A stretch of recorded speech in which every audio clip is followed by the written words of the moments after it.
तो आज का लेक्चर जो है वो फ्लोट प्रॉपर्टी के हवाले से है कि एलिमेंट को पोजीशन देने के लिए जो एक टेक्निक यूज़ होता है वो फ्लोट प्रॉपर्टी है।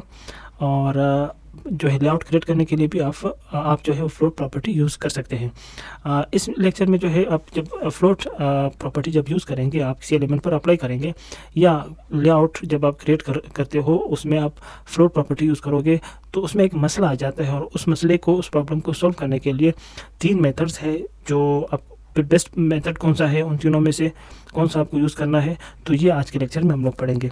तो इसके लिए सबसे पहले मैं एक आर्टिकल ले लेता हूँ एलिमेंट, और इसको मैं क्लास नाम देता हूँ कंटेनर।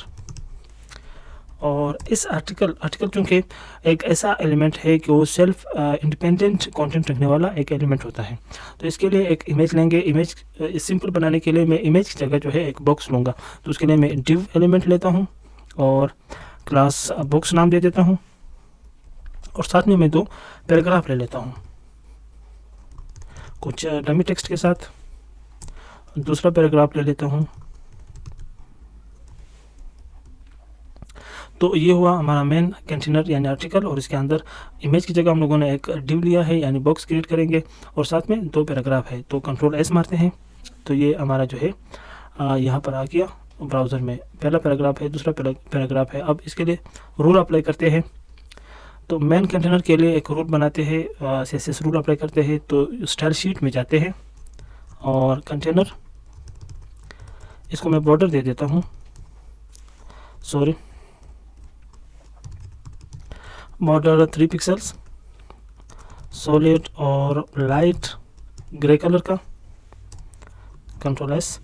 तो यहाँ पर देखिए आप साथ यहाँ पर आपको नज़र आ रहा है कि जो हमारा कंटेंट है उसके इर्द गिर्द एक बॉर्डर क्रिएट हो गया। और अभी बॉक्स जो है वो नज़र नहीं आ रहा है, तो बॉक्स के लिए विड्थ और हाइट जो इमेज की जगह हम लोग यूज़ करेंगे। तो यहाँ पर बॉक्स प्रॉपर्टी के लिए बॉक्स जो क्लास है उसके लिए CSS प्रॉपर्टी हम बनाते हैं कि विड्थ जो है वो 5 रैम, आप कुछ भी आप पिक्सल्स भी ले सकते हैं, और हाइट में ले लेता हूँ 5 रैम, और मैं बैकग्राउंड कलर ले लेता हूँ, इसके लिए मैं ऑरेंज कर देता हूँ, कंट्रोल एस। तो ये इमेज की जगह जो है हम लोगों ने जो बॉक्स दिया है वो अपीयर हो गया ब्राउज़र में। तो यहाँ पर जो पैराग्राफ्स है, पहला पैराग्राफ है और दूसरा पैराग्राफ है, चूँकि पैराग्राफ जो है वो ब्लॉक लेवल एलिमेंट है इसलिए ये नए लाइन से शुरू होता है। लेकिन अभी हम फ्लोट प्रॉपर्टी इस इमेज को देंगे, इस बॉक्स को देंगे, तो ये जो है ये ये जो पैराग्राफ्स है ये फ्लो कंटेंट में आ जाएंगे। तो इसके लिए मैं जो है यहाँ पर जो बॉक्स CSS प्रॉपर्टी यहाँ पर मैं लिख लेता हूँ फ्लोट।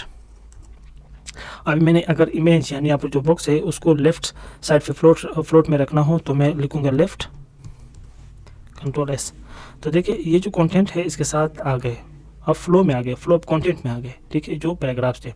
और यहाँ पर अगर आप इस इमेज को कहते हो कि राइट में आप रखें, कंट्रोल एस, तो अभी ये फ्लोट जो है वो राइट साइड पर शिफ्ट हो गया। तो इसको मैं दोबारा लेफ़्ट में लेकर आता हूँ, कंट्रोल एस। अब ये टेक्स्ट और जो हमारा बॉक्स है इसके दरमियान थोड़ा सा स्पेस क्रिएट करने के लिए मैं मार्जिन यूज़ करूँगा, क्योंकि एलिमेंट टू एलिमेंट जो आपने स्पेस देना हो वो मार्जिन प्रॉपर्टी से आपने देना है।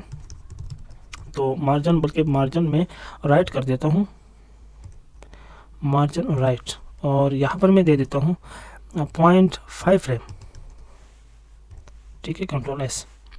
0.5 रैम इसलिए मैं रैम को प्रेफर करता हूँ क्योंकि रैम जो है वो रिलेटिव टू टेक्स्ट साइज़ होता है। तो अगर टेक्स्ट का साइज़ इंक्रीज़ या डिक्रीज़ हो जाए तो उसके साथ जो है ये स्पेस भी डिक्रीज़ और इंक्रीज़ हो जाए।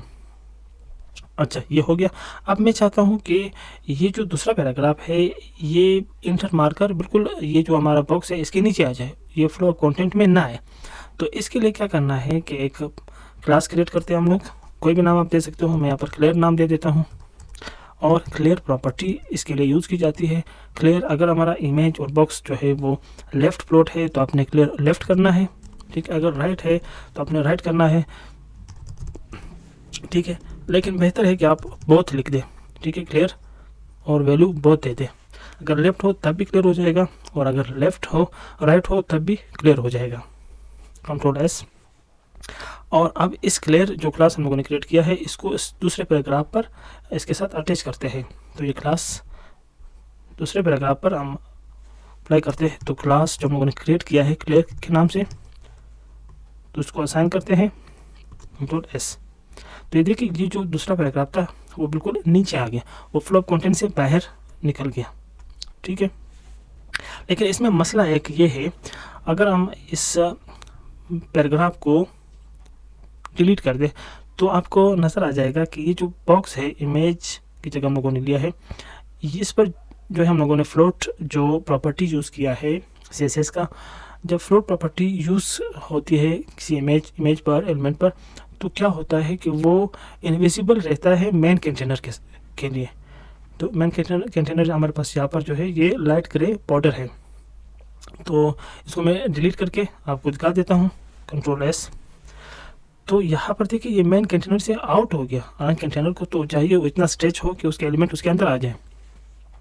तो यहाँ पर जितना ये स्ट्रेच है ये भी सिर्फ इस पैराग्राफ की वजह से है। अगर इस पैराग्राफ को भी हम लोग डिलीट कर दें तो ये बिल्कुल श्रिंक हो जाएगा।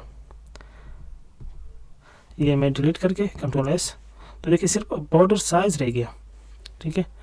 तो यानी ये इनविजिबल हो गया इस कंटेनर के लिए, हालांकि ये आर्टिकल के अंदर यूज़ हुआ है, ठीक है। तो Ctrl+S एक पैराग्राफ लेकर आते हैं, Ctrl+Z मारकर Ctrl+S मारा। अच्छा, यहाँ पर इसको सॉल्व करने के लिए एक तो ये तरीका है कि हम एक एम्प्टी डिव लेते हैं लास्ट में, यानी जो फ्लोट आपने जिस एलिमेंट पर अप्लाई किया है और इमेज पर, तो उसके लास्ट में उस कंटेनर के बिल्कुल लास्ट में आपने एक एम्प्टी डिव लेना है। और जो क्लियर प्रॉपर्टी हम लोगों ने बनाई है, क्लियर बोथ किया हुआ है, तो इसके साथ अटैच करते हैं और Ctrl+S। तो ये देखिए अभी ये जो एलिमेंट है, ये जो बॉक्स है इमेज की जगह जो हम लोगों ने लिया है, ये अभी इस कंटेनर के अंदर आ गया, ठीक है। लेकिन ये अच्छा सोल्यूशन नहीं है, क्योंकि ये जो डिव है बिल्कुल बेमानी है, मीनिंगलेस है, कोई मायने नहीं रखता, ना स्क्रीन रीडर के लिए और ना ही ये सर्च इंजन के लिए, ठीक है। तो इसे अवॉइड करते हैं, इसको ख़त्म करते हैं Ctrl+S। और हमें इस क्लियर प्रॉपर्टी की भी ज़रूरत नहीं रही, ठीक है, क्योंकि ये बेस्ट सोल्यूशन नहीं है। दूसरा जो इसका सोल्यूशन है वो ये है कि जो कंटेनर है, ठीक है, इसमें जो है जैसे यानी ये इनविजिबल है, ये जो हमारे पास बॉक्स है, तो ये प्रॉब्लम सॉल्व करने के लिए हम मेन कंटेनर के साथ एक प्रॉपर्टी जो है वो यूज़ करते हैं, ओवरफ्लो, ठीक है। इसको या तो हिडन करना है और या ऑटो करना है, ठीक है, Ctrl+S। तो इससे भी ये प्रॉब्लम सॉल्व हो गया। लेकिन ये प्रॉब्लम भी वो लाइक नहीं किया जाता, क्योंकि ये भी एक तरह का जो है वो हैक है और डर्टी सोल्यूशन है, तो इसे भी अवॉइड करते हैं। और इसका जो बेस्ट सोल्यूशन है वो ये है कि हम लोग एक डायनामिक कंटेंट क्रिएट करते हैं सूडो एलिमेंट से। सूडो एलिमेंट जो है वो किसी भी एलिमेंट इससे बिफोर या बाद में आफ्टर कोई कंटेंट ऐड करने के लिए इस्तेमाल किया जाता है। तो इसके लिए मैं एक सूडो एलिमेंट के लिए एक क्लास क्रिएट करता हूँ। क्लास में नाम देता हूँ क्लियरफिक्स, कोई भी नाम आप दे सकते हो, ठीक है। और सूडो एलिमेंट आफ्टर हम कुछ कंटेंट क्रिएट करते हैं, यानी खाली ब्लैंक। तो कंटेंट ये बिल्कुल खाली, इन्वर्टेड कॉमास आ सकते हैं या सिंगल कॉमा, इससे फ़र्क नहीं पड़ता, ठीक है। अब इस कंटेंट को डिस्प्ले करेंगे हम लोग ब्लॉक, यानी ब्लॉक लेवल इसको डिक्लेयर करेंगे और इसको फिर क्लियर करेंगे बोथ, Ctrl+S। अब इस क्लियर फिक्स जो क्लास हम लोगों ने क्रिएट किया है, एक डायनामिक कंटेंट क्रिएट हो गया। तो इसको अटैच करते हैं मेन कंटेनर के साथ, यानी आर्टिकल के साथ।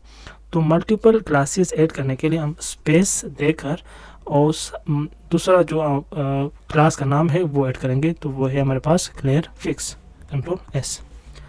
तो आप देखें इससे जो है ये हमारा प्रॉब्लम सॉल्व हो गया। तो ये बेस्ट तरीका है। अच्छा, इस यहाँ पर एक चीज़ आप नोट करें साथ कि जो फ्लोट का जो तरीका है लेआउट क्रिएट करने के लिए या पोजीशन देने के लिए एलिमेंट को, तो ये पुरानी वेबसाइट में यूज़ हुआ है बहुत, ठीक है। लेकिन इससे बेहतर जो है वो आप ग्रिड आप यूज़ कर सकते हो या फ्लेक्स आप प्रॉपर्टी जो है यूज़ कर सकते हो। तो बेहतर यह है कि फ्लोट को छोड़कर आप लेआउट क्रिएट करने के लिए, पोजीशन देने के लिए वो जो है आप ग्रिड या जो है फ्लेक्स प्रॉपर्टी का यूज़ करें।